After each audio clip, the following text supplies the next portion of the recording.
ಬಂದು ಆ ಪುಣ್ಯವನ್ನು ಭಗವಂತನಿಗೆ ಸಮರ್ಪಣೆ ಮಾಡುವಂತಹ ಒಂದು ಕಾರ್ಯಕ್ರಮವೇ ಈ ಯಾವ ಭಕ್ತಿ ಸಮಾರಾಧನೆ. ಹತ್ತಾರು ಜನರನ್ನು ನಾವು ಬಹಳ ದಿವಸ ಆಗಿರುತ್ತೆ. ಬದುಕಿಗೆ ಬೇರೆ ಬೇರೆ ತೀರ್ಥ ಕ್ಷೇತ್ರಗಳಿಗೆ ಹೋದಾಗ ನಮ್ಮ ಬಂಧು ಬಾಂಧವರನ್ನು ಯಾರಿಗೂ ನೋಡಿರೋದಿಲ್ಲ. ಅವರು ಹೇಗಿರ್ತಾರೋ ಏನು ಅಂತ ನಮಗೆ ಯಾಕೆ ಹೋದಾಗ ನಮ್ಮ ತಲೆಯಲ್ಲಿ ಅದೇ ಚಿಂತನೆ ಇರ್ತದೆ. ಅಯ್ಯೋ ನನ್ನ ಮಗ ಏನು ಮಾಡ್ತಾ ಇದ್ದಾನೋ, ನನ್ನ ಜೊತೆ ಏನು ಮಾಡ್ತಾ ಇದ್ದಾನೋ, ಅಥವಾ ನನ್ನ ಮಕ್ಕಳು ಮಕ್ಕಳು ಮೊಮ್ಮಗ ಏನು ಮಾಡ್ತಾ ಇದ್ದಾನೋ, ಹಾಯಿ ಬಾಯಿ ನೋಡಿಕೊಂಡು ಯಾವ ವಿಡಿಯೋ ಕಾಲಲ್ಲಿ ಮಾತಾಡ್ತಾ ಇರ್ತೀವಲ್ಲ, ನಮ್ಗೆ ಯಾವಾಗಲೂ ಇಂಥ ಚಿಂತನೆ ನಾವು ಸುರಕ್ಷಿತವಾಗಿ ಬಂದಿದ್ದೇವೆ ಅನ್ನೋದನ್ನು ನಮ್ಮ ಬಂಧು ಬಾಂಧವರು ನೋಡಬೇಕು. ಆ ಬಂಧು ಬಾಂಧವರು ಸುರಕ್ಷಿತರಾಗಿದ್ದಾರೆ ಅಂತ ನಾವು ನೋಡಬೇಕು. ಆವಾಗ ಸಂತೋಷವಾಗ್ತದೆ. ಅದನ್ನು ಹಂಚಿಕೊಳ್ಳುವಂತಹ ಕಾರ್ಯಕ್ರಮವೇ ಈ ಯಾವ ಭಕ್ತಿ ಸಮಾರಾಧನೆ. ವೇದಗಳು ಉಪನಿಷತ್ತು ಒಂದು ಮಾತನ್ನು ತಿಳಿಸುತ್ತೆ. ನಮ್ಮ ಇಡೀ ಜೀವನವನ್ನು ನಾವು ಹೇಗೆ ಕಲಿಯಬೇಕು ಅಂತಂದರೆ ಹೇಗೇನೋ ಕಲಿಯೋದಲ್ಲ. ಪಶು ಪಕ್ಷಿ ಪ್ರಾಣಿಗಳಲ್ಲಿ ಜೀವನವನ್ನು ಮಾಡ್ತೇವೆ. ನಾವು ಕೂಡ ತಿನ್ನೋದು, ಉಣ್ಣೋದು, ಮಲಗೋದು ಇವುಗಳನ್ನು ಮಾಡೋದ್ರಿಂದ ಜೀವನವನ್ನು ಕಳಿಬಾರ್ದು. ಹಾಗಾಗಿ ಹೇಗೆ ಕಲಿಬೇಕು? ಭದ್ರಂ ಕಲ್ಲೇಭಿ ಮಯಾಮ ದೇವಾಃ ಭದ್ರಂ ಪಶ್ಯೇಮ ಅಕ್ಷಿಭಿಃ ಅಗತ್ರಾಃ ಸ್ಥಿರೈಃ ಅಂಗೈಃ ವಿಷ್ಣುವಂತಹ ಸ್ವತನೂಭಿಃ ಯಶೇವ ದೇವೈಹಿಂ ಯದಾಯುಃ ಯಶೇವ ದೇವಹಿತಂ ಯದಾಯುಃ. ಇದನ್ನೇ ಉಪನಿಷತ್ತು ಹೇಳ್ತು. ಕುರುವನ್ನೇವೇಹ ಕರ್ಮಾಣಿ ವಿಶೇಷಕಂ ಸಮಾಹ ಏಕೈನಾನ್ಯತೇಜೋಸ್ತಿ ನ ಕರ್ಮ ವಿದ್ಯತೆ. ದೇವರು ದೇವತೆಗಳು ಕೊಟ್ಟ ಆಯುಷ್ಯನ್ನು ಹೇಗೆ ಕಲಿಯಬೇಕು ಅಂದರೆ ಹೀಗೆ ಕಲಿಯಬೇಕು ಅಂತ. ಭದ್ರತೆ ಕಲಿಯುವುದು ಶ್ರೀರಾಮ ದೇವ. ದೇವತೆಗಳು ನಮಗೆ ಕೈಕಾಲಗಳನ್ನು ಚೆನ್ನಾಗಿ ಕೊಟ್ಟಿದ್ದಾನೆ. ಎಲ್ಲ ಇಂದ್ರಿಯಗಳನ್ನು ಗಟ್ಟಿಯಾಗಿ ಕೊಟ್ಟಿದ್ದಾನೆ. ಕೂತ್ರೆ ಹೇಳೋಕ್ಕೆ ಬರೋದಿಲ್ಲ, ಏರ್ಸಕ್ಕೆ ಕೂಡೋಕ್ಕೆ ಬರೋದಿಲ್ಲ ಅಂದ ಮೇಲೆ ಇಂದ್ರಿಯ ಅರ್ಥ ಮಾಡೋಕ್ಕೆ ಹೋಗೋದಿಲ್ಲ. ಯಾಕಂದರೆ ನದಿಗಳು ಭಾಳ ಮಾಡಿಸ್ತಾ ಇರ್ತಾರೆ. ನದಿಗಳಿಗೆ ಹೋದ್ಮೇಲೆ ಕೂಡಬೇಕು, ಹೇಳ್ಬೇಕು, ಮುಳುಗಬೇಕು, ಹೇಳ್ಬೇಕು, 9 ಸರಿ ಮುಳುಗಬೇಕು, 9 ಸರಿ ಹೇಳ್ಬೇಕು. ಅದಕ್ಕೆ ನಮ್ದಾದ್ರೆ 1 ಸರಿ ಮುಳುಗಿದ್ರೇ ಹರೇನವ ಅಂದಮೇಲೆ ಇಷ್ಟೆಲ್ಲ ವ್ಯಾಯಾಮ ದೇಹಕ್ಕೆ ಇರುವುದಿಲ್ಲ. ಎಷ್ಟೆಷ್ಟೋ ದೂರ ನಡಿಬೇಕು. ಇಷ್ಟೆಲ್ಲ ನಡಿಬೇಕಾದ್ರೆ, ಇಷ್ಟೆಲ್ಲ ಮೂರ್ತಿಗಳನ್ನು ನೋಡಬೇಕಾದ್ರೆ, ಇಷ್ಟೆಲ್ಲ ಭಾಗವತಾದ ಕಥೆಗಳನ್ನು ಕೇಳಬೇಕಾದ್ರೆ ಕಣ್ಣು, ಮೂಗು, ಕಿವಿ, ಬಾಯಿ ಎಲ್ಲವೂ ಗಟ್ಟಿಯಾಗೇ ಮಾಡಬೇಕು. ಅದೆಲ್ಲ ತನ್ನ ಕೆಲಸ ಮಾಡೋದಕ್ಕೆ ಅಸಮರ್ಥವಾದಾಗ ಯಾವ ಇಂದ್ರಿಯಗಳನ್ನು ಶಕ್ತಿ ಬೇಕಾಗ ನಾನು ತೀರ್ಥಯಾತ್ರೆ ಮಾಡ್ತೀನಿ ಅಂದರೆ ಮನೆಯಲ್ಲೇ ಮಾಡ್ತೇವೆ. ತೀರ್ಥಯಾತ್ರೆ, ಬಿಸಿ ತೀರ್ಥಯಾತ್ರೆಯನ್ನು ಮನೆಯಲ್ಲೇ ಮಾಡ್ಕೊಬೇಕು ಹೊರತು ಬೇರೆ ಕಡೆ ಮಾಡೋಕ್ಕಾಗೋದಿಲ್ಲ. ಮಂಗಳಾರತಿ ತಗೊಂಡ್ರೆ ಕೃಷ್ಣ ಆಗ್ತದೆ, ತೀರ್ಥ ತಗೊಂಡ್ರೆ ತೀರ್ಥ ಆಗ್ತದೆ. ದೇಹದಲ್ಲಿ ಯಾವ ರೀತಿಯಾದ ಶಕ್ತಿಯೂ ಇರೋದಿಲ್ಲ ವೈಶಾಖ ಮಾಡ್ತೀನಿ ಅಂತ ಹೇಳಿ. ಅದಕ್ಕೆ ಪ್ರಹ್ಲಾದರಾಜ ಹೇಳ್ತಾರೆ ಸಪ್ತಮಸ್ಕಂದ ಭಾಗವತದಲ್ಲಿ, ಕೌಮಾರಾದಾಚರೇ ಪ್ರಾಜ್ಞಃ ಧರ್ಮಾನ್ ಭಾಗವತಾನಿಹ. ಭಾಗವತ ಧರ್ಮಗಳು ತೀರ್ಥಯಾತ್ರಾದಿಗಳನ್ನು ಮಾಡಬೇಕಾದ್ರೆ ಯಾವಾಗ ಮಾಡಬೇಕು? ಕೌಮಾರ, ಕೈಯಲ್ಲಿ ಶಕ್ತಿ ಇದ್ದಾಗಲೇ, ಕಣ್ಣವರಿದ್ದಾಗಲೇ ಎಲ್ಲ ತೀರ್ಥಯಾತ್ರೆ ಮುಗಿಸ್ತೇವೆ. ವರ್ಲ್ಡ್ ಟೂರ್ ಮುಗಿಸ್ತೀವಿ ಹೊರತು ಭಾರತದಲ್ಲಿರುವ ಪುಣ್ಯತೀರ್ಥಗಳ ಯಾತ್ರೆಯನ್ನು ಮಾಡೋದಿಲ್ಲ. ನಮ್ಮಲ್ಲೇನೆ ಅನೇಕ ಅದ್ಭುತವಾಗಿರತಕ್ಕಂತಹ ಪ್ರಕೃತಿಯ ಸೌಂದರ್ಯ ಇದೆ. ತೀರ್ಥಯಾತ್ರೆಗಳು ಬೋಧನೆ ಅವನ್ನು ನಾವು ನೋಡಿದಾಗ ಎಲ್ಲ ದೇಶ ಎಲ್ಲ ಸಂಚಾರ, ವರ್ಲ್ಡ್ ಎಲ್ಲ ಸಂಚಾರ ಮಾಡ್ಕೊಂಡು ಬಂದೀವಿ. ಅದು ಮಾಡಬಾರ್ದು. ಇಲ್ಲೇ ತಿಂತಿಲ್ಲ, ದರ್ಶನವನ್ನು ಮಾಡಬೇಕು. ಭದ್ರಂ ಕರ್ಣೇಭಿಃ ಶೃಣಯಾಮ ದೇವ. ಕಿವಿ ಗಟ್ಟಿದ್ದಾಗ ದೇವರ ಕಥೆಗಳನ್ನು ಕೇಳಬೇಕು. ಕಿವಿ ಹೋದ ಮೇಲೆ ನಾನು ಫೋನ್ ಹಾಕೊಂಡು ಕೇಳ್ತೀನಿ ಅಂದರೆ ಎಷ್ಟು ಕೇಳುತ್ತಾರೆ? ಭದ್ರಂ ಕರ್ಣೇಭಿಃ ಶೃಣಯಾಮ ದೇವ. ಭದ್ರಂ ಪಶ್ಯೇಮ ಅಕ್ಷಿಭಿಃ ಅಜತ್ರಾಃ. ಕಣ್ಣು ಚೆನ್ನಾಗಿದ್ದಾಗಲೇ ದೇವರನ್ನು, ಭಗವದ್ಭಕ್ತರನ್ನು ನೋಡಬೇಕು. ಭದ್ರಂ ಪಶ್ಯೇಮ ಅಕ್ಷಿಭಿಃ ಅಜತ್ರಾಃ ಸ್ಥಿರೈಃ ಅಂಗೈಃ ಪುಷ್ಪವಾಂಸ ಸ್ವತನೂಭಿಃ. ದೇಹದಲ್ಲಿ ಶಕ್ತಿ ಇದ್ದಾಗಲೇ, ಕೈಕಾಲದಲ್ಲಿ ಶಕ್ತಿ ಇದ್ದಾಗಲೇ ತೀರ್ಥಯಾತ್ರೆಯನ್ನು ಮಾಡಬೇಕು.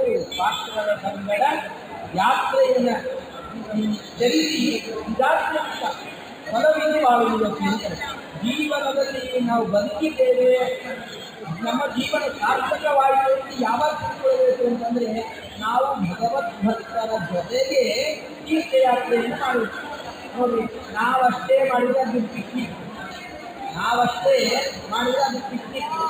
ಬ್ರಾಹ್ಮಣರ ಜೊತೆಗೆ, ಭಗವದ್ಭಕ್ತರ ಜೊತೆಗೆ, ಭಾಗವತಾದಿ ತತ್ಶಾಸ್ತ್ರಗಳನ್ನು ಪ್ರವಚನ ಮಾಡುವಂತಹ ವ್ಯಕ್ತಿಗಳ ಜೊತೆಗೆ ಮಾಡಿದರೆ ಅದು ತೀರ್ಥಯಾತ್ರೆ. ಹೇಗೆ ಗೊತ್ತಾ? ಊಟ ಮಾಡ್ತೀವಿ ನಾವು, ಬರೀ ಅನ್ನ, ಕಾರು, ಪಲ್ಯ ಮೊದಲಾದವುಗಳನ್ನು ಹೊಟ್ಟೆ ತಿಂದ್ಕೊಂಡ್ರೆ ಅದು ಊಟ. ಅದೇ ಭಗವಂತನ ಸ್ಮರಣೆ ಪೂರ್ವಕವಾಗಿ ದೇವರ ಮಹಿಮೆಗಳನ್ನು ಸ್ಮರಣೆ ಮಾಡಿಕೊಂಡು ಊಟ ಮಾಡಿದರೆ ಅದು ಬರೀ ಊಟ ಅಲ್ಲ, ಅದು ಯಜ್ಞ. ನೋಡಿ, ಎಲ್ಲ ಕಡೆಗೆ ನಾವಷ್ಟೇ ಹೋಗಿ ನಮ್ಗೆ ಏನು ಬೇಕೋ ಅದನ್ನು ನೋಡಿಕೊಂಡು, ಮ್ಯೂಸಿಯಂ ನೋಡಿಕೊಂಡೆ, ಅಕ್ಷರಧಾಮ ನೋಡಿಕೊಂಡೆ, ಅದು ನೋಡಿಕೊಂಡೆ, ತಾಜ್ ಮಹಲ್ ನೋಡ್ಕೊಂಡು ಬಂದೆ ಅಂತಂದರೆ ಅದು ಬರೀ ಯಾತ್ರೆ ಆಗ್ತದೆ. ಆದರೆ ಅದು ಯಜ್ಞ ಆಗಬೇಕಾದ್ರೆ ಭಗವನ್ ನಾಮ ಸ್ಮರಣೆ, ಭಗವಂತನ ಜ್ಞಾನ ಆದಾವಂತೆ ವಿಷ್ಣು ಸರ್ವತ್ರ ಗೀಯತೆ. ಹೋಗುವಾಗ ನಾವು ಭಗವಂತನ ಸ್ಮರಣೆ ಮಾಡಿ ಹೋಗಬೇಕು. ಮಧ್ಯದಲ್ಲಿ ತೀರ್ಥಯಾತ್ರೆ ಮಾಡ್ತಾ ಇರಬೇಕಾದ್ರೆ ಭಗವಂತನ ಕಥೆಗಳನ್ನು ಕೇಳ್ತಾ ಇರಬೇಕು. ಬಂದ ಮೇಲೆ ಬದರಿ ಸಮಾರಾಧನೆಯಲ್ಲಿ ಭಗವಂತನ ಕಥೆಗಳನ್ನು ಕೇಳಬೇಕು. ಆವಾಗ ಅದು ತೀರ್ಥಯಾತ್ರೆ ಆಗ್ತದೆ. ಇಲ್ಲ ಅಂದರೆ ಜಾತ್ರೆ ಆಗ್ತದೆ, ಹೊರತು ಯಾತ್ರೆ ಆಗೋದಿಲ್ಲ. ಬರೀ ಜಾತ್ರೆ ಆದರೆ ಮಾತ್ರ ತಗೊಳ್ಳೋದು ಹೊರತು ಯಾತ್ರೆ ಆಗೋದಿಲ್ಲ. ಯಾತ್ರೆ ಆಗಬೇಕು ಅಂದರೆ ಪಾತ್ರದ ಸಂಗಡ ಯಾತ್ರೆಯನ್ನು ಮಾಡಬೇಕು. ಇದು ಉಪನಿಷತ್ತು ಹೇಳಬೇಕಂತ ಮಾತು. ನಿಮ್ಮ ಕೈಯಲ್ಲಿ, ನಿಮ್ಮ ದೇಹದಲ್ಲಿ ಶಕ್ತಿ ಇದ್ದಾಗಲೇ ಅನೇಕ ಭಗವಂತನ ಸೇವಾರೂಪವಾದಂಥ ಕಾರ್ಯಗಳನ್ನು ಮಾಡಿ, ತೀರ್ಥಯಾತ್ರೆಗಳನ್ನು ಮಾಡಿ ಭಗವಂತ ಅನುಗ್ರಹವನ್ನು ಮಾಡ್ತಾನೆ ಅಂತ ಹೇಳಿ ಶ್ರೀಮದ್ ಭಾಗವತ ಹೇಳ್ತದೆ. ಯಾಕೆ ತೀರ್ಥಯಾತ್ರೆಯನ್ನು ಮಾಡಬೇಕು ಅಂತಂದರೆ ಅದಕ್ಕೆ ಹೇಳ್ತದೆ. ಶುಶ್ರೂಷೋಹೋ ಪರೀಕ್ಷಿತರಾಗಿ ಪ್ರಶ್ನೆ ಮಾಡಿದ ಶುಕಾಚಾರ್ಯರನ್ನ, ಶುಕಾಚಾರ್ಯರೇ, ನಾವು ತೀರ್ಥಯಾತ್ರೆಯನ್ನು ಯಾಕೆ ಮಾಡಬೇಕು? ಮನೆಯಲ್ಲಿ ಕೂತಿದ್ರೆ ಆಗೋದಿಲ್ಲವೇ? ಸಾಕಷ್ಟು ಹಣವನ್ನು ಖರ್ಚು ಮಾಡಿ, ಸಾವಿರಾರು ರೂಪಾಯಿ ಖರ್ಚು ಮಾಡಿ ಅಲ್ಲಿ ತನಕ ಹೋಗಿ ಗೋಡೆ ಬಿಟ್ಟು ಬರೋದಕ್ಕೆ ನಾವು ಯಾಕೆ ತೀರ್ಥಯಾತ್ರೆ ಮಾಡಬೇಕು? ಮನೆಯಲ್ಲೇ ಆರಾಮಾಗಿ ಹೆಂಡರು ಮಕ್ಕಳು ಇರ್ತಾರೆ, ಸುಖವಾಗಿ ಟಿವಿ ನೋಡಿಕೊಂಡು ಆರಾಮಿರ್ಬೋದಲ್ಲ ಅಂತಂದ್ರೆ ಅದಕ್ಕೆ ಹೇಳ್ತಾರೆ. ಶುಶ್ರೂಷೋಹೋ ಶ್ರದ್ಧಾದಾನಸ್ಯ ವಾಸುದೇವ ಕಥಾರತಿ ತ್ಯಾಂ ಮಹತ್ಸೇವಯಾ ಮಿತ್ರಾಃ ಪುಣ್ಯತೀರ್ಥ ನಿಷೇವಣ ಶೃಣ್ವತಾ ಭಗತಾ ಕೃಷ್ಣಃ ಪುಣ್ಯಶ್ರವಣ ಕೀರ್ತನಃ ಹೃತ್ಯನ್ನಸ್ತೋ ಭವದ್ರಾಣಿ ವಿಷ್ಣೋತಿ ಸುಹೃತ್ಕಥಾ. ಅಪ್ಪ, ದೇವರ ದರ್ಶನವಾಗೋದಕ್ಕೆ, ಅಪರೋಕ್ಷ ಜ್ಞಾನವನ್ನು ಕಲಿಯೋದಕ್ಕೆ ಮನುಷ್ಯ ಅನಂತ ಜನ್ಮಗಳಲ್ಲಿ ಸಾಧನೆಯನ್ನು ಮಾಡ್ತಾ ಇದ್ದಾನೆ.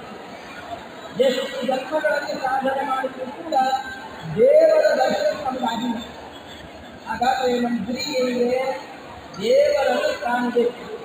ಆ ದೇವರನ್ನು ಕಾಣೋದಕ್ಕೆ ಏನು ಬೇಕು ಅದೆಲ್ಲ ಉಪಾಯಗಳನ್ನು ಮಾಡಬೇಕು. ಅದು ಒಂದೇ ಕೆಲಸದಲ್ಲ, ಅನಂತ ಜನ್ಮಗಳಲ್ಲಿ ಮಾಡ್ತಾ ಮಾಡ್ತಾ ಮಾಡ್ತಾ ಇದ್ದರೆ ದೇವರಿಗೆ ಯಾವತ್ತೂ ಅಂದರೆ ಕರುಣೆ ಬಂದು ಮನೆ ವೇಷವಿರುವುದೇ ದೇವ ಲಭ್ಯ, ಭಗವಂತ ಇವನಿಗೆ ನಾವು ದರ್ಶನವನ್ನು ಕೊಡೋಣ ಅಂತ ಅನುಗ್ರಹವನ್ನು ಮಾಡಿ ದರ್ಶನವನ್ನು ಕೊಟ್ಟೇ ಒಂದು ಇಲ್ಲ ಅಂದರೆ ಇಲ್ಲ. ಆ ಭಗವಂತನ ದರ್ಶನಕ್ಕಾಗಿ ನಾವು ಎಲ್ಲ ಸಾಧನೆಗಳನ್ನು ಮಾಡ್ತಾ ಇದ್ದೇವೆ.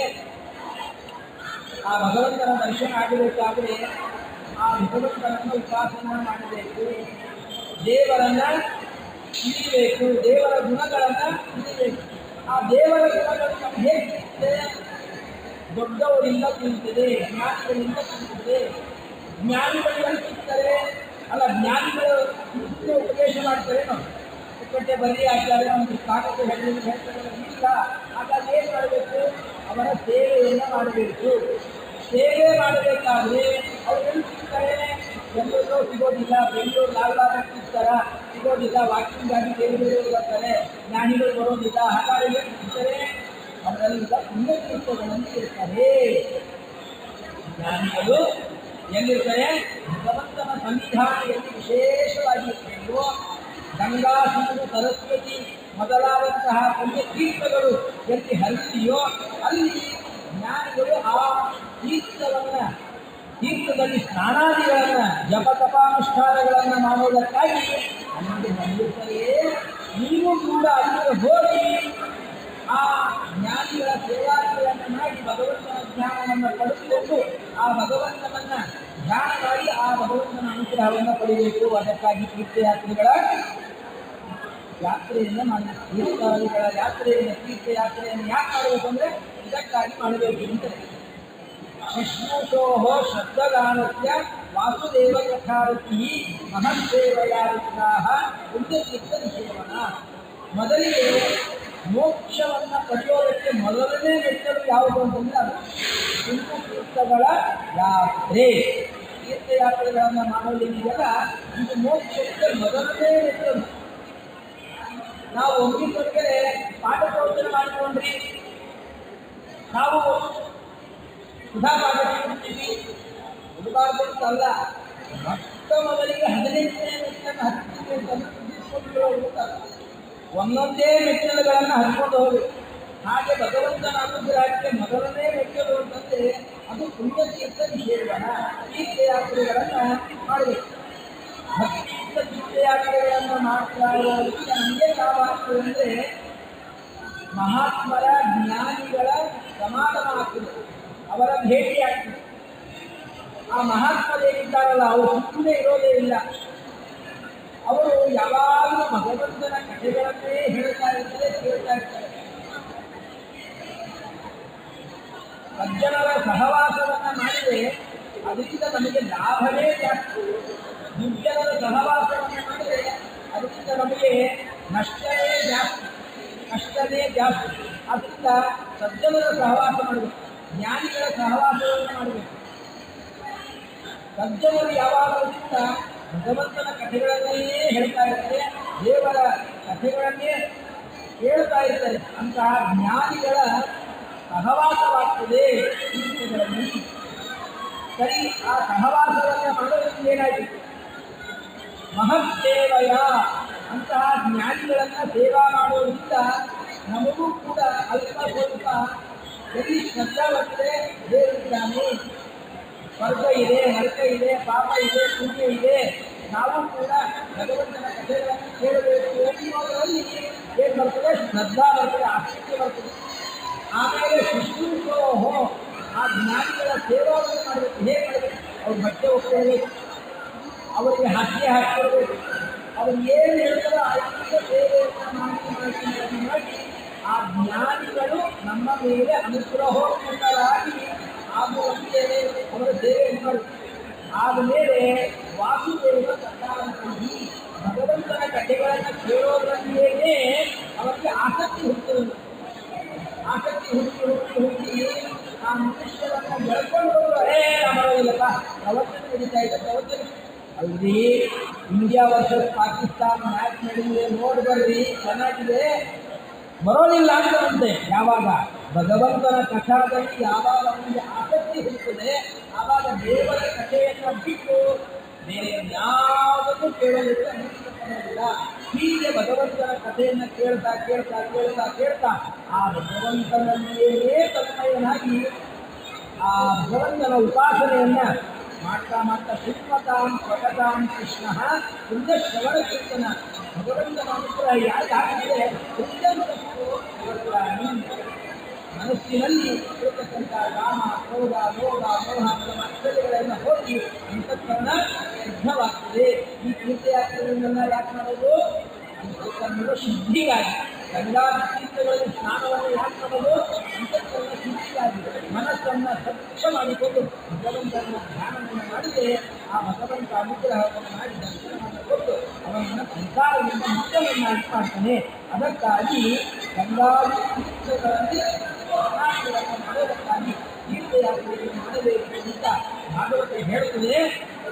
ಅದರ ಜೊತೆಗೆ ಅನೇಕ ಪುರಾಣಗಳು, 18 ಪುರಾಣಗಳು ತೀರ್ಥಯಾತ್ರೆಯ ಮಹಿಮೆಯನ್ನು ತಿಳಿಸಿಕೊಡುತ್ತವೆ. ಅನೇಕ ತೀರ್ಥಕ್ಷೇತ್ರಗಳು, ಆ ತೀರ್ಥಕ್ಷೇತ್ರಗಳ ಮಹಿಮೆಯನ್ನು ಅಗ್ನಿ ಪುರಾಣ ನಮಗೆ ಬಹಳ ಸುಂದರವಾಗಿ ತೋರಿಸುತ್ತದೆ. ನಾವು ಪ್ರಾಯಶಃ 10-12 ತೀರ್ಥಕ್ಷೇತ್ರಗಳಿಗೆ ಹೋಗಿ ಬಂದಿದ್ದೀವಿ. ನಾವು ಆ ಎಲ್ಲ ತೀರ್ಥಕ್ಷೇತ್ರಗಳ ಮಹಿಮೆಯನ್ನು ತಿಳಿಯೋದಕ್ಕೆ ಕಾಲಾವಕಾಶ ಇಲ್ಲ. ಇನ್ನು 10 ನಿಮಿಷದಲ್ಲಿ ನಾವು ತಿಳಿಯೋದಾದರೆ ಕಾಶಿ, ಗಯಾ, ಪ್ರಯಾಗ, ಹರಿದ್ವಾರ ಈ 4 ಕ್ಷೇತ್ರಗಳಲ್ಲಿ ಮಾಡುವಂತಹ ದಾನ ಧರ್ಮ ಸತ್ಕರ್ಮಗಳಿಗೆ ಬರುವ ಪುಣ್ಯ ಎಷ್ಟು ಅನ್ನೋದನ್ನು ತಿಳಿದು ಭಾಗವತದ ಒಂದು ಶ್ಲೋಕವನ್ನು ತಿಳಿದು ಪ್ರವಚನವನ್ನು ಮುಗಿಸೋಣ. ನೋಡಿ, ಮೊದಲಿಗೆ ಹರಿದ್ವಾರ. ಇದನ್ನು ಹರಿದ್ವಾರ ಅಂತ ಯಾಕೆ ಕರೀತದೆ? ಹರದ್ವಾರ ಅಂತ ಯಾರೂ ಕರೆಯುವುದಿಲ್ಲ. ಇದನ್ನು ಏನೋ ಮಾಡಿಕೊಂಡು ಹರದ್ವಾರ ಅಂತ ಮಾಡಿಕೊಂಡ್ರೆ ಅದು ಬೇರೆ ಪ್ರಶ್ನೆ. ಹರಿದ್ವಾರ ಅಂತ ಕರೀತಾರೆ. ಭಗವಂತ ಎಲ್ಲಿದ್ದಾನೆ? ನರನಾರಾಯಣ ಪರ್ವತಗಳ ಮಧ್ಯದಲ್ಲಿ ಭಗವಂತ ಇದ್ದಾನೆ. ನಾರಾಯಣ ಏನಿದ್ದಾನಲ್ಲ, ನಾರಾಯಣ ಈ ಭಾರತದ ಹೆಗ್ದೈವ. ದೊಡ್ಡ ದೇವತೆ ಯಾರು ಅಂತಂದ್ರೆ ನಾರಾಯಣ. ಅವನೆಲ್ಲಿದ್ದಾನೆ? ಅಗ್ರಭಾಗದಲ್ಲಿ ಇದ್ದಾನೆ. ದೇವರ ಮನೆ ಯಾವುದು? ಬದರಿಕಾಶ್ರಮ. ಆ ಬದರಿಕಾಶ್ರಮ ಅಲ್ಲಿ ದೇವರಿದ್ದಾನೆ. ದೇವರ ಮನೆಯಲ್ಲಿ ದೇವರಿದ್ದಾನೆ. ದೇವರ ಮನೆಗೆ ಬಾಗಿಲಲ್ಲ. ಹಾಗಾಗಿ ಬದರಿ ಕ್ಷೇತ್ರಕ್ಕೆ, ಬದರಿ ನಾರಾಯಣನ ದೇವಸ್ಥಾನಕ್ಕೆ, ಮೋಕ್ಷಕ್ಕೆ ಬಾಗಿಲು ಯಾವುದು ಅಂದರೆ ಹರಿದ್ವಾರ. ನಮ್ಮ ಪವಿತ್ರವಾಗಿರತಕ್ಕಂಥ ಸ್ಥಾನ. ಯಾಕೆಂದರೆ ಪರೀಕ್ಷಿತ ರಾಜರಿಗೆ ಶುಕಾಚಾರ್ಯರು ಉಪದೇಶ ಮಾಡಿದಂತಹ ಶುಕಸ್ಥಳ ಏನಿದೆಯಲ್ಲ, ಅದು ಕೂಡ ಹರಿದ್ವಾರದಿಂದ ಸ್ವಲ್ಪ ದೂರದಲ್ಲಿದೆ. ಆಮೇಲೆ ಹರಿದ್ವಾರ ಏನಿದೆಯಲ್ಲ, ಅದು ಇದ್ದವರಿಗೆ ವಿದುವರಿಗೆ ಮೈತ್ರೇಯರು ಶ್ರೀಮದ್ ಭಾಗವತವನ್ನು ಉಪದೇಶ ಮಾಡಿದ ಸ್ಥಳ. ಮೈತ್ರೇಯರ ಆಶ್ರಮ ಹರಿದ್ವಾರದಲ್ಲಿ ಇದೆ. ಪರಮ ಪವಿತ್ರವಾಗಿರತಕ್ಕಂಥದ್ದು. ಆಮೇಲೆ ಶುಕಾಚಾರ್ಯರು ಶ್ರವಣಕಾರಿಗಳಿಗೆ ಶ್ರೀಮದ್ ಭಾಗವತವನ್ನು ಉಪದೇಶ ಮಾಡಿದ್ದು ಅಲ್ಲೇ ಸಮೀಪದಲ್ಲಿ ನೈಮಿಷಾರಣ್ಯ. 3 ಕಡೆ ಶ್ರೀಮದ್ ಭಾಗವತದ ಉಪದೇಶ ಮೊದಲಿಗೆ ನಡೆದದ್ದು. ಒಂದು ಪರೀಕ್ಷಿತರಾಗಲಿಗೆ ಶುಕಾಚಾರ್ಯರು ಶುಕಸ್ಥಾನದಲ್ಲಿ ಹೇಳಿದ್ದಾರೆ. ಮೈತ್ರೇಯರು ವಿದುರರಿಗೆ ಹರಿದ್ವಾರದಲ್ಲಿ ಹೇಳಿದ್ದಾರೆ. ಶುಕಾಚಾರ್ಯರು ಶ್ರವಣಕಾರಿಗಳಿಗೆ ನೈಮಿಷಾರಣ್ಯದಲ್ಲಿ ಹೇಳ್ತಾರೆ. ಆ 3 ಪವಿತ್ರವಾದಂತಹ ಸ್ಥಳ ಇರತಕ್ಕಂಥದ್ದು ಹರಿದ್ವಾರದ ಸಮೀಪದಲ್ಲೇ ಹರಿದ್ವಾರದಲ್ಲಿ. ಈ ಹರಿದ್ವಾರ ಏನಿದೆಯಲ್ಲ, ಈ ಹರಿದ್ವಾರದಲ್ಲಿ ಗಂಗೆ ಇದ್ದಾರೆ. ಆ ಗಂಗೆ ವಿಷ್ಣುಪದಿ, ವಿಷ್ಣುವಿನ ಪಾದದಿಂದ ಹುಟ್ಟಿದವರು. ಅಲ್ಲಿ ಯಾರು ಸ್ನಾನ ದಾನಾದಿಗಳನ್ನು ಮಾಡ್ತಾರೆಯೋ ಅವರಿಗೆ ನೇರವಾಗಿ ಮೋಕ್ಷ. ಅಂದರೆ ಮೋಕ್ಷಕ್ಕೆ ಬಾಗಿಲು, ಭಗವಂತನನ್ನು ಹೊಂದೋದಕ್ಕೆ ಬಾಗಿಲಿನಂತೆ ಇರತಕ್ಕಂಥದ್ದು ಯಾವುದು ಅಂದರೆ ಬಾಗೀರಥಿ. ಅದು ಎಲ್ಲಿ? ಹರಿದ್ವಾರದಲ್ಲಿ. ಅಲ್ಲಿ ಕೇವಲ ಗಂಗೆ ಅಷ್ಟೇ ಇಲ್ಲ, ಭಾಗವತ ಗಂಗೆಯೂ ಕೂಡ ಹರಿದದ್ದು ಅಲ್ಲೇ. ಪ್ರಧಾನವಾಗಿ ಮೈತ್ರೇಯರು ವಿದುರರಿಗೆ ಶ್ರೀಮದ್ ಭಾಗವತವನ್ನು ಉಪದೇಶ ಮಾಡಿದರು. ಆ ಭಾಗವತ ಗಂಗೆ ಹರಿದದ್ದು ಅಲ್ಲೇ. ಅಲ್ಲಿ 2 ರೀತಿಯಾದ ಸ್ನಾನವನ್ನು ಮಾಡಬೇಕು ಅಂತ. ಪ್ರಾಕೃತಿಕವಾದಂಥ ಗಂಗಾ ನದಿಯಲ್ಲಿ ಸ್ನಾನ ಮಾಡಬೇಕು. ಅದು ಕೂಡ ಬರೀ ಗಂಗೆ ಅಂತ ತಿಳಿದು ಸ್ನಾನ ಮಾಡೋದಲ್ಲ. ಯೋಗೋ ಸರ್ವಗತೋ ದೇವ ನಿರಂಜನ ತದೇವ ದ್ರವರೂಪೇಣ. ಭಗವಂತನೇ ಜ್ಞಾನಾನಂದ ಸ್ವರೂಪಿಯಾದ ಭಗವಂತನೇ ನೀರಿನ ರೂಪದಲ್ಲಿ ಹರಿದಿದ್ದಾನೆ. ಅದು ಜಡವಾದ ನೀರಲ್ಲ ಅಂತ ತಿಳಿದು ಭಗವಂತನಲ್ಲಿ ಸ್ನಾನವನ್ನು ಮಾಡ್ತಾ ಇದ್ದೀವಿ ಎನ್ನುವ ಅನುಸಂಧಾನದಿಂದ ಭಾಗೀರಥಿಯಲ್ಲಿ ಸ್ನಾನ ಮಾಡಬೇಕು. ನೋಡಿ, ಆ ಗಂಗೆಯಲ್ಲಿ ಸ್ನಾನ ಮಾಡೋಕ್ಕಿಂತ ಮುಂಚೆ ಗಾಳಿ ಚಳಿ ಇರ್ತದೆ, ಬಹಳ ಥಂಡಿ ಇರ್ತದೆ. ಹೇಗಪ್ಪ ಸ್ನಾನ ಮಾಡೋದು? ಮೈಯೆಲ್ಲ ನಡೀತಾ ಇರ್ತದೆ. ಆದರೆ ಒಮ್ಮೆ ಮುಳುಗಿ ಎಲ್ಲಿರುತ್ತೆ ಸಾಕು, ಏನು ದೇಹದಲ್ಲಿ ಒಂದು ಉತ್ಸಾಹ, ದೇಹದಲ್ಲಿ ಒಂದು ವಿಧವಾಗಿರ್ತಕ್ಕಂಥ ರೋಮಾಂಚನ, ದೇಹದಲ್ಲಿ ಒಂದು ವಿಧವಾಗಿರ್ತಕ್ಕಂಥ ಚಟುವಟಿಕೆ ಎಲ್ಲವೂ ಕೂಡ ಬರ್ತದೆ. ಹರಿ ಆಗ್ತದೆ. ಮನೆಯಲ್ಲಿ ಎಷ್ಟೇ ಸೋಪ್ ಹಾಕ್ಕೊಂಡು ಏನೇ ಮಾಡಿಕೊಂಡು ಸ್ನಾನ ಮಾಡಿದ್ರು ಕೂಡ ಆ ಆನಂದ ಸಿಗೋದಿಲ್ಲ. ಅದು ಗಂಗೆ ಹರಿದ್ವಾರದಲ್ಲಿ ಬೇರೆ ಬೇರೆ ಗಂಗೆ ಹರಿತಾಳೆ, ಅಲ್ಲೆಲ್ಲ ಆನಂದ ಆಗೋದಿಲ್ಲ. ಹರಿದ್ವಾರದಲ್ಲಿ ಮಾಡುವಂತಹ ಗಂಗಾ ಸ್ನಾನ ಏನಿದೆ ಅದು ಪರಮ ಪವಿತ್ರವಾಗಿರ್ತಕ್ಕಂಥ ಸ್ನಾನ. ಅದರಲ್ಲಿ ಅತ್ಯಂತ ಹೆಚ್ಚಾಗ್ತದೆ. ಅದಕ್ಕೆ ಅಗ್ನಿ ಪುರಾಣ ಹೇಳ್ತದೆ, ಗಂಗಾ ಮಹಾತ್ಮ್ಯ ಮಾಚ್ಯಾಸ್ಯೆ ಭಕ್ತಿ ಮುಕ್ತಿದ ಯೇಷಾಂ ಮಧ್ಯೆ ಯಾಲಿ ಗಂಗಾ ತೇ ದೇಶ ಪಾವನ ವರಾಹ. ಬಹಳ ಅದ್ಭುತವಾದ ಮಾತು. ಗಂಗೆ ಇದೆಯಲ್ಲ, ಗಂಗೆಯ ಮಹಿಮೆ ಏನು ಗೊತ್ತಾ? ಗಂಗೆ ಸ್ನಾನ ಮಾಡೋದು ಬೇಕಾಗಿಲ್ಲ, ಗಂಗಾ ನೀರನ್ನು ಕುಡಿಯೋದು ಬೇಕಾಗಿಲ್ಲ, ಗಂಗಾ ದರ್ಶನ ಮಾಡಲು ಸಾಕು, ಗಂಗಾ ಸ್ಮರಣೆ ಮಾಡಲು ಸಾಕು, ಅಂಥವರನ್ನ ಮುಕ್ತರನ್ನಾಗಿ ಮಾಡುತ್ತದೆ. ಇದು ಗಂಗಾದೇವಿಯ ಮಹತ್ವ. ಯಾವುದು ಪರಮ ಪವಿತ್ರವಾದ ಸ್ಥಾನ ಅಂತಂದರೆ ಈ ಭರತ ಭೂಮಿಯೇ ಕರ್ಮಭೂಮಿ ಅಂತ ಕರೀತಾರೆ. ಇಲ್ಲಿ ಮಾಡತಕ್ಕಂಥ ಕರ್ಮಗಳಿಗೆ ಬೆಲೆ ಹೊರತು ಬೇರೆ ಕಡೆ ಕರ್ಮಗಳನ್ನು ಮಾಡಿದ್ರೆ ಅದಕ್ಕೆ ಬೆಲೆ ಇಲ್ಲ. ಉದಾಹರಣೆಗೆ ನಿಮಗೆ ಪರೀಕ್ಷೆ ಒಳಗೆ ಆನ್ಸರ್ ಶೀಟನ್ನು ಕೊಟ್ಟಿರ್ತಾರೆ. ಆ ಆನ್ಸರ್ ಶೀಟಲ್ಲಿ ಆನ್ಸರ್ ಬರೆದ್ರೆ ಅದಕ್ಕೆ ಮಹತ್ವ. ಅದನ್ನು ಬಿಟ್ಟು ನಾನು ಮನೆಯಿಂದ ಪುಸ್ತಕ ತೊಗೊಂಡೋಗಿನಿ, ನೋಟ್ಬುಕ್ ತೊಗೊಂಡೋಗಿನಿ, ಅದರಲ್ಲಿ ಆನ್ಸರ್ ಅದಕ್ಕಾಗಿ ಬೇರೆ ಬೇರೆ ದೇಶಗಳಲ್ಲಿ ಸ್ನಾನ ಸಂಧ್ಯಾವಂದನೆ ಜಪ ತಪ ಹೋಮ ಇವುಗಳನ್ನು ಮಾಡಿದರೆ ಬರೀ ಆ ಕರ್ಮಗಳನ್ನು ಮಾಡಿದ ಹಾಗೆ ಆಗ್ತದೆ ಹೊರತು ಅದಕ್ಕೆ ಮಾರ್ಕ್ಸ್ ಇಲ್ಲ, ಅದಕ್ಕೆ ಪುಣ್ಯ ಇಲ್ಲ. ಹಾಗಾದರೆ ಕರ್ಮಭೂಮಿಯಲ್ಲಿ ನಮಗೆ ಕೊಟ್ಟ ಭಗವಂತ ಯಾವ ಆನ್ಸರ್ ಶೀಟನ್ನು ಕೊಟ್ಟಿದ್ದಾನೆ ಭರತ ಭೂಮಿ, ಅದರಲ್ಲಿ ಕರ್ಮಗಳನ್ನು ಮಾಡಿದರೆ ಅದಕ್ಕೆ ಮಾರ್ಕ್ಸ್ ಹೊರತು ಬೇರೆ ರೀತಿ ಮಾಡ್ತಿಲ್ಲ. ಅದಕ್ಕೆ ಹೇಳ್ತಿಲ್ಲ. ಹಾಗಾಗಿ ಇದು ಭರತ ಭೂಮಿ ಅನ್ನೋದನ್ನು ನಾವು ಪವಿತ್ರವಾದದ್ದು ಹೇಗೆ ತಿಳ್ಕೊಳ್ಬೇಕೆಂದರೆ ಆ ಗಂಗೆ ಎಲ್ಲೆಲ್ಲೇ ಹರಿತಾಳೋ ಅದೆಲ್ಲವೂ ಪರಮ ಪವಿತ್ರವಾದಂತಹ ದೇಶ. ಅಮೇರಿಕಾದಲ್ಲಿ ಗಂಗಾ ಹರಿದ್ದಾಳಲ್ಲಿ ನದಿ ಇಲ್ಲ ಅಂತ ನಾನು ಹೇಳ್ತಾ ಇಲ್ಲ, ಯಾವುದೋ ನದಿ ಇರ್ಬೋದು. ಬೇರೆ ಬೇರೆ ಯಾವುದೇ ದೇಶಗಳಲ್ಲಿ ಪರಮ ಪವಿತ್ರವಾದ ಗಂಗೆ ಹರಿದಿಲ್ಲ. ಅದು ಹರಿದದ್ದು ಭಗವಂತನ ತ್ರಿವಿಕ್ರಮ ರೂಪಿಯಾದ ಭಗವಂತನ ಪಾದದಲ್ಲಿ ಇರುವ ಉಗುರಿಗೆ ಬ್ರಹ್ಮಾಂಡ ಕರ್ಪರ ತಾಕಿದಾಗ ಅದನ್ನು ಸೀಳಿ ಬ್ರಹ್ಮಾಂಡದ ಹೊರಗೆ ಇರತಕ್ಕಂಥ ನೀರು ಹರಿದು ಬಂದು ಎಲ್ಲಿ ಹರಿದದ್ದು? ಭಾರತ ಭೂಮಿಯಲ್ಲೇ ಹರಿದದ್ದು. ಅದಕ್ಕಾಗಿ ಪರಮ ಪವಿತ್ರವಾಗಿದೆ ಭಾರತ. ಭಾರತದಲ್ಲಿ ಮಾಡುವಂಥ ಕರ್ಮಗಳೇ ಪರಮ ಪವಿತ್ರವಾದದ್ದು. ಯಾಕೆಂದರೆ ಇಲ್ಲಿ ಪುಣ್ಯತಮವಾದ ನದಿಗಳಿದೆ. ಗಂಗಾ, ಸಿಂಧು, ಸರಸ್ವತಿ, ಯಮುನಾ, ಗೋದಾವರಿ, ನರ್ಮದಾ, ಕೃಷ್ಣ, ಭೀಮರತಿ, ಪಲ್ಗು, ಸರೆಯು, ಶ್ರೀಗಂಡಕಿ, ಗೋಮತಿ, ಕಾವೇರಿ, ಕಪಿಲಾ, ಪ್ರಯಾಗ, ಮಿಹಿತ, ನೇತ್ರಾವತಿ ಇತ್ಯಾದಯ 3 ಕೋಟಿ ನದಿಗಳಿವೆ. 3 ಕೋಟಿ ನದಿಗಳಿವೆ. ನಮಗೆ ಇಷ್ಟು ಕೊಟ್ಟದ್ದು ಒಂದು 10-15 ಅಷ್ಟೇ.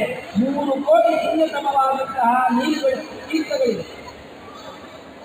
ಮತ್ತು ಅಷ್ಟೇ ಅಲ್ಲ, ಋಷಿಗಳು ಮುನಿಗಳೆಲ್ಲ ಅವತಾರ ಮಾಡಿದ್ದಲ್ಲಿ ಭಾರತದಲ್ಲಿ, ಭಗವಂತನ ದಶಾವತಾರವಾದಲ್ಲಿ ಭಾರತದಲ್ಲಿಯೇ. ಅದಕ್ಕಾಗಿ ಪರಮ ಪವಿತ್ರವಾದಂತಹ ಸ್ಥಳ ಭಾರತ.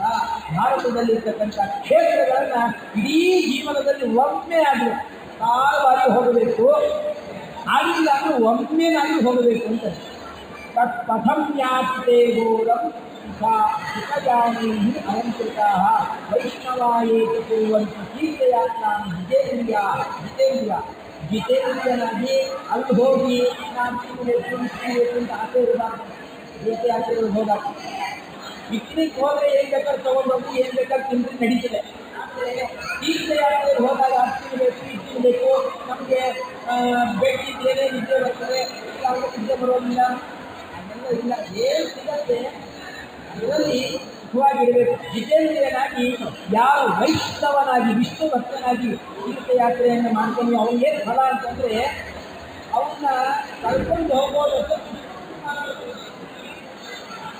ಅಲ್ಲೆಲ್ಲ ದಾಸದಾಸಿಯರು, ಸಾವಿರ ದಾಸದಾಸಿಯರು.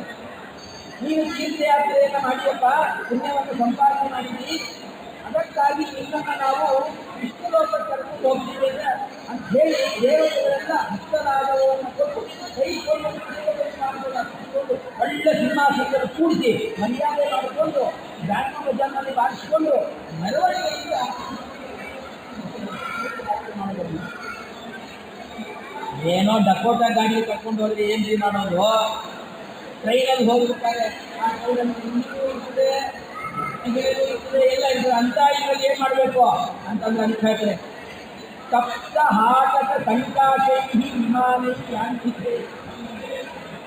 ಒಬ್ಬ ಯಾವನೋ 60 ಗಂಟೆ ಒಬ್ಬ ರಾಜ ಇದ್ದಾನಂತೆ. ಅರಬ್ ರಾಜ. ಅವನು ವಿಮಾನ ಇದೆ, ಆ ವಿಮಾನ ಎಂಥದ್ದು? ಬಂಗಾರದ ವಿಮಾನ ಇದೆ. ಟಿವಿಲೆಲ್ಲ ಬಂದಿತ್ತು. ಅರಬ್ ಕಂಟ್ರಿ ಒಬ್ಬ ದೊರೆ ರಾಜ, ಅವನು ವಿಮಾನದಲ್ಲಿ ಬರಬೇಕಾದ್ರೆ ಬಂಗಾರಮಯವಾದ ವಿಮಾನದಲ್ಲಿ ಬರ್ತಾನಂತೆ. ಇವರ ಬಂಗಾರ ಬೇಕಲ್ಲ, ಸ್ವಯಂ ಬಂಗಾರದ್ದು. ಅಂತಹ ಬಂಗಾರದ ವಿಮಾನದಲ್ಲಿ ದೇವತೆಗಳು ಬಂದು ಈ ತೀರ್ಥಯಾತ್ರೆ ಮಾಡಿದಂತಹ ವ್ಯಕ್ತಿಯನ್ನ ಕೈಕೊಂಡು ಕರ್ಕೊಂಡು ಹೋಗ್ತಾನೆ. ಮತ್ತೆ ಏನು ಪುಣ್ಯ ಬರ್ತದೆ ಅಂತಂದ್ರೆ, ಗಂಗಾ ನೋಡಿ ಬಹಳ ಶ್ರೇಷ್ಠವಾದ ತೀರ್ಥ ಅಂದರೆ ಗಂಗಾ. ಅದಕ್ಕೆ ಕೇಳ್ತಾರೆ ಚಾಂದ್ರಾಯಣ ಸಹಸ್ರಾಂಶ ಗಂಗಾತ್ಮ ಪ್ರಾಣೋತ್ತಮ. ಗಂಗಾ ಬಿಸ್ತೇರಿ, ಅಲ್ಲೂ ಬಿಸ್ತೇರಿ ಕಾಯ್ಬೇಕಾ? ಅಲ್ಲಿ ಹೋದ ಗಂಗಾ ನೀರು ಕುಡಿಬೇಕು. ಗಂಗಾ ನದಿ ಹತ್ರ ಹೋಗಿ ಅಯ್ಯೋ ನೀರಿನ ಏನು ಮಾಡಬೇಕು ಅಂತಂದರೆ ಅಲ್ಲೊಂದು ಬಾಕಿ ಕೊಡ್ರಿ, ಒಳ್ಳೆ ನೀರು ಬರ್ತದೆ. ಆಗ ಮಾಡಬಾರ್ದು. ಇಲ್ಲ ಅಲ್ಲಿದೆ ಕುಡಿಯಲಿ ಇದೆ ಅಲ್ಲ, ಗಂಗಾ ನೀರಲ್ಲೇ ಕುಡಿಬೇಕು. ಗಂಗಾ ನೀರನ್ನು ಪಾನ ಮಾಡಿದ್ರೆ ಏನು ಪುಣ್ಯ ಬರ್ತದೆ ಗೊತ್ತಾ? ಚಾಂದ್ರಾಯಣ ಸಹಸ್ರ. ಮನೇಲಿ ಯಾರಾದ್ರು ಚಾಂದ್ರಾಯಣ ಅಂತ ವ್ರತ ಮಾಡೋದು ಸಾಧ್ಯನಾ? ಇಲ್ಲ. ಚಾಂದ್ರಾಯಣ ಮಾಡೋದು ಹೇಗೆ ಪುಣ್ಯ ಮಾಡಬೇಕು? ಅದು ಒಂದು ಬದುಕೆ ಗಂಗಾ ನೀರನ್ನು ಪಾನ ಮಾಡೋದ್ರಿಂದ ಬರ್ತದೆ. ಅಗ್ನಿ ಪುರಾಣ ಹೇಳ್ತದೆ. ಗಂಗೆಗೆ ಎಷ್ಟು ಮಹತ್ವ ಗೊತ್ತಾ? ದರ್ಶನ ಸ್ಪರ್ಶನ ಪಾನ ತಥಾ ಗಂಗೆ ಕೀರ್ತನ. ಬೇರೇನು ಬೇಡ. ನಾವು ಫ್ಲೈಟಲ್ಲಿ ಹೋಗ್ತಾ ಇರಬೇಕಾದ್ರೆ ಅಥವಾ ಟ್ರೈನಲ್ಲಿ ಹೋಗ್ತಾ ಇರಬೇಕಾದ್ರೆ ಗಂಗಾ ನದಿ ನೋಡಬೇಕಾಗಿ ದರ್ಶನದಿಂದ ನಮ್ಮ ಎಲ್ಲ ಪಾಪಗಳ ಪರಿಹಾರ ಆಗಿರ್ತದೆ. ಪಾಪಗಳೆಲ್ಲ ಪರಿಹಾರ. ನಾವು ಬದಲಿ ಯಾತ್ರೆ ಮಾಡ್ಕೊಂಡು ಬಂದಿರಿ, ಗಂಗಾ ಸ್ನಾನ ಮಾಡ್ಕೊಂಡು ಬಂದಿರಿ. ಪಾಪ ಮಾಡೋದಕ್ಕೆ ಮತ್ತೆ ರಿಲೀಫ್ ಕೊಟ್ಕೊಳ್ಬೇಡ್ರಿ. ಒಂದು ಸಲ ಪಾಪ ಮಾಡೋದು, ಮತ್ತೆ ಪಾಪ ಮಾಡ್ತಾ ಇದ್ರೆ ಅದಕ್ಕೆ ಪ್ರಾಯಶ್ಚಿತ್ತ ಇಲ್ಲ. ಎಲ್ಲ ಪಾಪಗಳಿಗೆ ಪ್ರಾಯಶ್ಚಿತ್ತ ರೂಪವಾದದ್ದು ಗಂಗಾ ದರ್ಶನ, ಗಂಗಾ ಸ್ನಾನ, ಗಂಗಾ ಪಾನ, ಅತ್ಯುತ್ತಮ ಗಂಗಾ ಗುಣಾದಿ ಪುಣ್ಯಪುರುಷಾನ್ ಸದಾಶೀಲ ಮಹತ್ವದ ಸಾವಿರ ಪಾಪಗಳನ್ನು ಒಮ್ಮೆ ಗಂಗಾ ಸ್ನಾನ ಮಾಡಿಸಬೇಕಾದ್ರೆ ಒತ್ತರತ್ತೊಂದು ಜಾಹ್ನವಿ ಎಂದಿದೆ ಪುರಾಣ. ಮನೆಯೊಳಗೆ ಒಂದು ವರ್ಷ ಕಾಲ ಸಂಕಲ್ಪಪೂರ್ವಕವಾಗಿ ಭಕ್ತಿಯಿಂದ ಸ್ನಾನವನ್ನು ಮಾಡಿದರೆ ಏನು ಪುಣ್ಯ ಬರಬೇಕು? ಅದು ಗಂಗಾದಲ್ಲಿ ಒಮ್ಮೆ ಮುಳುಗಾಕಿದ್ರೆ ಸಾಕು, ಅಷ್ಟು ಪುಣ್ಯ ಬಂದಿರ್ತದೆ. ಇದು ಹರಿಪುರಾಣದಲ್ಲಿರ್ತಕ್ಕಂಥ ಗಂಗೆಯ ಮಹತ್ವ.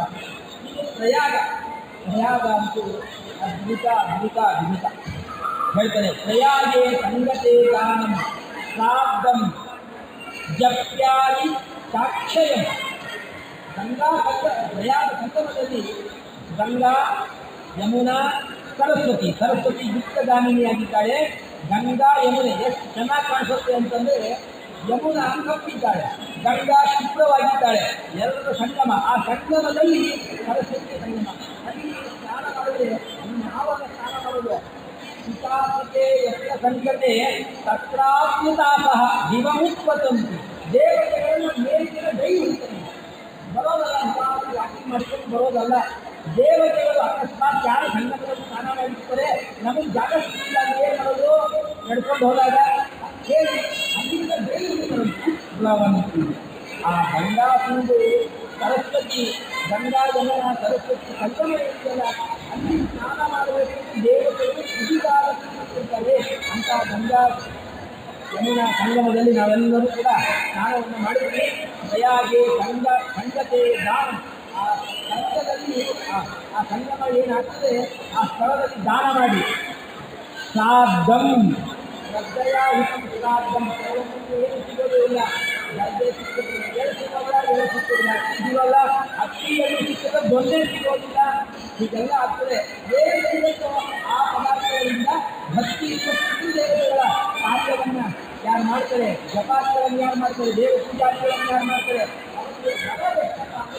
ನನಗೆ ಹೇಳೋಕ್ಕೆ ಬರೋದಿಲ್ಲ ಅಂತೇಳಿ ಪುರಾಣ. ಅಕ್ಷಯಂ ಒಂದೇ ಮಾತು ಹೇಳಬೇಕು, ಅಕ್ಷಯವಾದ ಅನಂತವಾದ ಫಲ ಇದೆ. ಇದೆಲ್ಲ ಯಾವಾಗ ಭಕ್ತಿ ಸಹಿತವಾಗಿ ಮಾಡಿದಾಗ. ಭಕ್ತಿ ಇಲ್ಲದೆ ಏನೋ ಸಾಕಾಗಕ್ಕೆ ಮಾಡಬೇಕು ಅಂತ ಹೇಳಿದ್ರೆ ಇಲ್ಲ ಅಂದರೆ ಅರ್ಥ ಬಿಡೋದಿಲ್ಲ ಅಂದ್ಕೊಂಡು ಮಾಡಿದ್ರೆ ಅಲ್ಲ, ಭಕ್ತಿಯಿಂದ ಮಾಡಲ್ಲ. ಗವಾಂ ಕೋಟಿ ಪ್ರದಾನ ನೋಡಿ. ಆ ಪ್ರಯಾಗದ ರಾಜ್ಯದಲ್ಲಿ ಆ ಸಂಗಮದಲ್ಲಿ ಏನು ದಾನ ಮಾಡ್ತೀವಿ, ಧರ್ಮವನ್ನು ಮಾಡ್ತೀವಿ, ಅದಕ್ಕೇನು ಪುಣ್ಯ ಅಂತಂದರೆ ಗವಾಂ ಕೋಟಿ ಪ್ರದಾನ ಯಹಂ ನಾನು ಧರ್ಮ. ಆಮೇಲೆ ಸ್ನಾನ ಮಾಡಿದ ಸಾಕು ಒಂದು ಕೋಟಿ ಏನ್ರಿ ಅದು ಯಾರು ಕೊಡ್ತಾರೆ ನೀವು ಒಂದು ಕೋಟಿ ಆಕಳನ್ನ ಸುಮ್ಮನೆ ಹೇಳ್ತೀರಿ ಅನ್ಬೇಡ್ರಿ. ಒಂದು ಆಕಳು ಕೊಡ್ತಾರೆ ಎಷ್ಟು ಪುಣ್ಯ ಎಷ್ಟು ಪಾಪ ಅನ್ನೋದನ್ನ ಶ್ರೀನಿವಾಸ ಹೇಳ್ತಾರೆ ಎಲ್ಲ ಗ್ರಂಥದಲ್ಲಿ ವ್ಯಾಖ್ಯಾನದಲ್ಲಿ. ಅದರಲ್ಲಿ ಎಷ್ಟು ರೋಗಗಳಿರ್ತದಲ್ಲ ಅಷ್ಟು ಪುಣ್ಯ ಕೊಡ್ಕೊಂಡು ಬರ್ತದೆ, ತೊಗೊಂಡವ್ರಿಗೆ ಎಷ್ಟು ಪಾಪ ಬರ್ತದೆ ಅಂದರೆ ಅಷ್ಟು ಪಾಪ ಬರ್ತದೆ ಅಂದರೆ. ಹಾಗಾದರೆ ಆಕಳಗಳ ದಾನ ತಗೋಬಾರ್ದು, ತಗೋಬೇಕು. ನಿಮ್ಮಲ್ಲಿ ಆಯುಷ್ಯದಯ ಒಟ್ಟು ವಾಕ್ಯಗಳನ್ನು ಒಟ್ಟು ಅಕ್ಷರವನ್ನು ಯಾರು ದೈಹಿಕ ಅಧ್ಯಯನ ಮಾಡ್ತೀರೋ ಅವರಿಗೆ ಸಾವಿರ ಆಕಳಗಳನ್ನು ತೆಗೆದುಕೊಳ್ಳುವಂಥ ಯೋಗ್ಯತೆ ಇದೆ. ಜನಕ ಮಹಾರಾಜನ ಸಭೆಗೆ ಹೋಗಿರ್ತಾರೆ.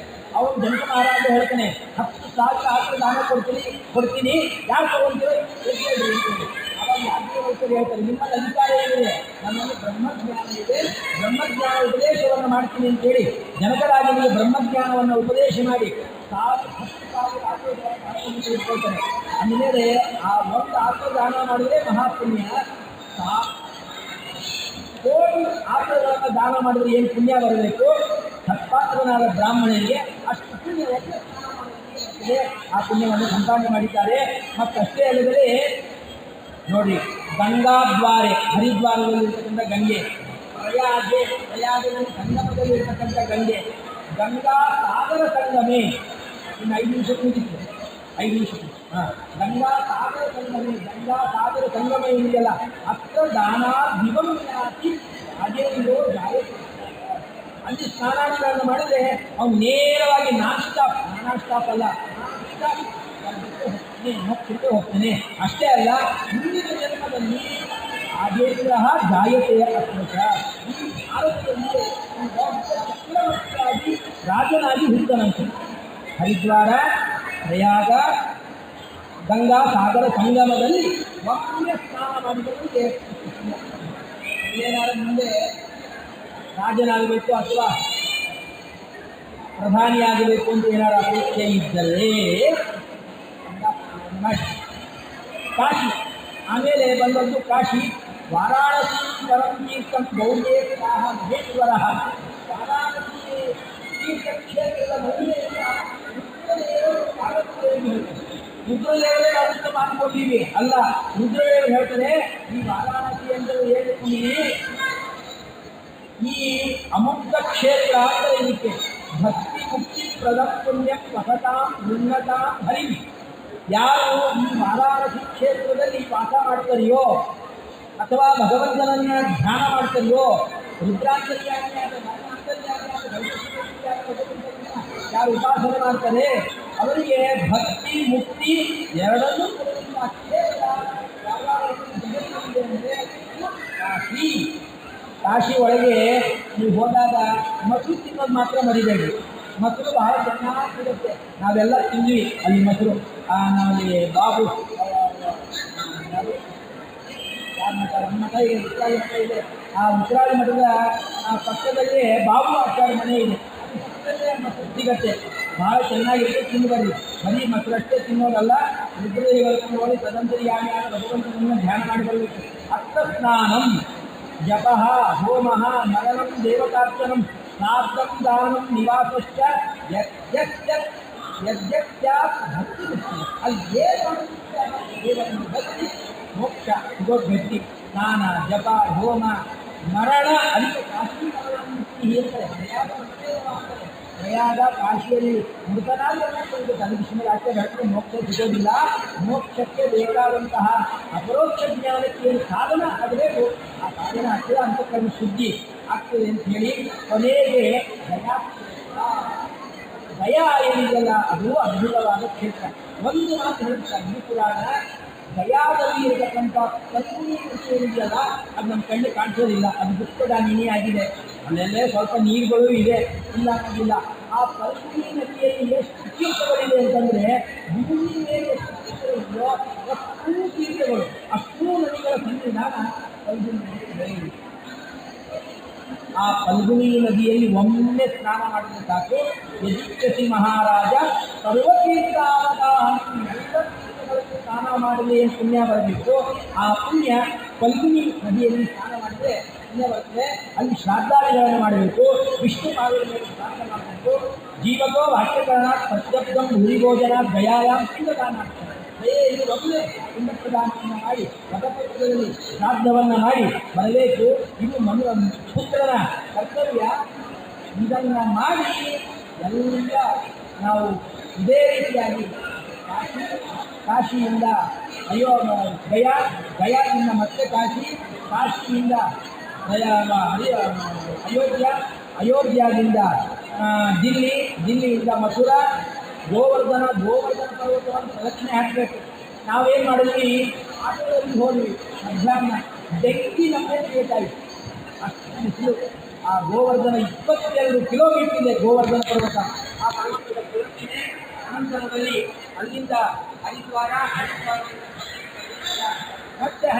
ಹರಿದ್ವಾರದಿಂದ ಮತ್ತೆ ದಿಲ್ಲಿಯಿಂದ ಫ್ಲೈಟಲ್ಲಿ ಬೆಂಗಳೂರು ಬಂದು ಇವತ್ತು ನಾವು ಮಾಡಿದ್ದೇವೆ. ಇದರಿಂದ ಬಂದ ಪುಣ್ಯ ಆತ್ಮಕ್ ಗುರುವಂತರದ ಭಾರತೀಯ ಮುಖ್ಯ ಪ್ರಾಣ ಅಂತರ್ಗತ ಶ್ರೀ ಲಕ್ಷ್ಮೀ ನರಸಿಂಹ